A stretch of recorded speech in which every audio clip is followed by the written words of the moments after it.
I am here with Steve Anderson, a former student at Oakland University who understands the ethics of journalism and experiences writing firsthand, as well as he understands the do's and don'ts of journalism as he writes articles of his own.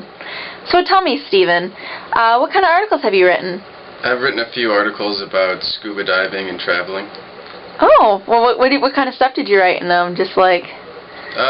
reviews about certain dive spots and places to go in certain areas and what I thought about them. Have you ever found yourself exaggerating one of your scuba articles to make it more interesting than it actually was?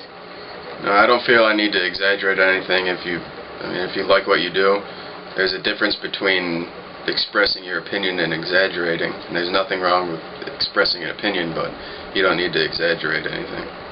Right. And have you seen the movie Shattered Glass? Yes, I have. And did you see what that journalist did with his articles? Yeah, and I think that's kind of ridiculous that you just fabricate things like that. I mean, it shows he doesn't actually have any talent of his own, that he needs to make up lies to make himself seem like a legitimate writer. Do you think some journalists, other than Stephen Glass, have fabricated their stories to make them more interesting? I'm sure they have. I mean, people get writer's block, and you look at things like the Inquirer and things like that, and who knows if any of that's true. And I think it's just, if people see something that is completely, ridiculous and fabricated, it makes them look at it, and it's just one way to get people's attention. How do you know if a story's fabricated, though? You just can't take everybody's word on it, and you check from more than one source, because if the majority of people think one way, and then there's one person out there who has this ridiculous concept on it, it's probably not true.